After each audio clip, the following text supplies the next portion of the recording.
সে রাজনীতিতে একটা কথা বেশ প্রচলিত, যেটা হচ্ছে দখল করে নেবে বা বাংলাদেশ বিক্রি করে দেওয়া হবে, সেটা ভারত নিয়ে নেবে। আসলে তাত্ত্বিকভাবে যদি আপনি বিশ্লেষণ করেন, এটা কখনোই সম্ভব নয়। শুধু তাত্ত্বিকভাবে নয়, প্রায়োগিকভাবেও যদি আপনি চিন্তা করেন, কোনোভাবেই সম্ভব নয়। কেন সম্ভব নয়? ভারত কেন বাংলাদেশকে নিবে না? ভারতের সেই সামরিক শক্তি আছে, ভারত চাইলেই একদিনে বাংলাদেশকে দখল করে নিতে পারে।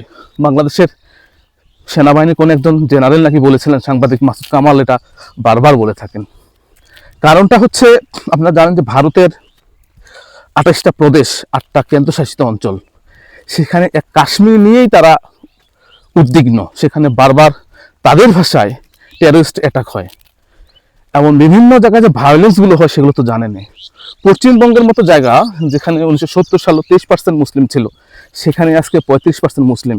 সেটা নিয়ে বিজেপির উদ্বেগের শেষ নেই। অন্যান্য রাজনৈতিক দলগুলোও এটা নিয়ে ভাবছে, বিভিন্ন সময় কথা বলছে। কারণটা হচ্ছে, কাশ্মীরের সেই মুসলিমদেরকে তারা নিয়ন্ত্রণ করতে পারছে না, সেখানে পশ্চিমবঙ্গ মুসলিম বেড়ে যাচ্ছে।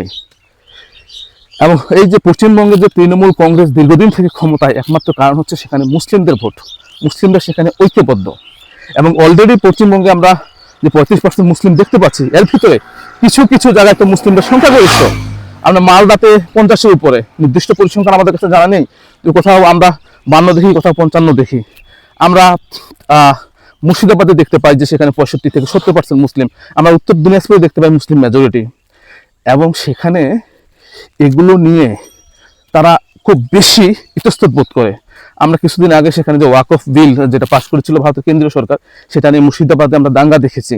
তার সেখানকার হিন্দু সম্প্রদায়ের লোকজন মালদাতে চলে আসতে হয়েছে। এবং আসামে তো আমরা দেখেছি যে ডেমোগ্রাফি চেঞ্জ নিয়ে কত তারা চিন্তা ভাবনা করে। এবং সেখানে মুসলিমরা যেহেতু দুটোর বেশি সন্তান না নিতে পারে, সেজন্য আইন করেছে, তাদেরকে শাস্তির আওতায় নিয়ে এসেছে।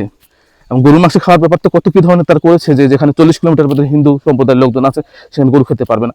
তো এই ধরনের মুসলিমরা বেশি হলেই তারা তাদের নিরাপত্তার জন্য হুমকি মনে করে। সেখানে তারা, যেখানে কাশ্মীর, পশ্চিমবঙ্গ, আসামের মুসলিম এবং উত্তরপ্রদেশের অন্য যে মুসলিমরা আছে, তাদেরকে নিয়েই তারা নানা ধরনের চিন্তায় থাকে, সবসময় চিন্তার মধ্যে থাকে। সেখানে বাংলাদেশের অতিরিক্ত 20 কোটি মানুষ যদি তাদের সঙ্গে যোগ হয়, সেটা তাদের জন্য মাথা ব্যথার কারণ হবে। এবং স্পেশালি মুসলিমদের ভোট কখনো বিজেপি চায় না, বিজেপি কখনোই চাইবে না যে বাংলাদেশের মতো এইরকম একটা জায়গা তারা দখল করে নেওয়ার জন্য। অন্যান্য দলগুলোও জানে, যদি মুসলিমরা সেখানে এইভাবে তাদের দেশের মধ্যে অন্তর্ভুক্ত হয়ে যায়, সেক্ষেত্রে একটা সময় অনেক জায়গায় মুসলিমের সংখ্যা গরিষ্ঠ হয়ে যাবে। কারণ ভারতের যারা যারা বিশ্লেষক আছেন, বিশেষজ্ঞ আছেন, তারা বলছেন যে আজ থেকে 30 বছর পরে পশ্চিমবঙ্গে হিন্দু মুসলিম সমান হয়ে যাবে। সেক্ষেত্রে পশ্চিমবঙ্গ কি আসলেই ভারতের ভিতরে থাকবে, না তারা বাংলাদেশের সঙ্গে যোগ হবে, না স্বাধীন রাষ্ট্র হবে? তাদের ধারণা সেটা বাংলাদেশের সঙ্গে যোগ হয়ে যাবে। ওতে তারা নতুন করে রিস্ক নিয়ে বাংলাদেশকে তাদের অন্তর্ভুক্ত করবে, এই রিস্ক তারা কখনোই নেবে না। হ্যাঁ, বাংলাদেশের পার্টিকুলার কোনো এরিয়া তারা নিতে পারে, বাংলাদেশের উপর তারা নানাভাবে নিয়ন্ত্রণ আরোপ করতে চাইতে পারে, কিন্তু কখনোই ভারত বাংলাদেশকে দখল করবে না।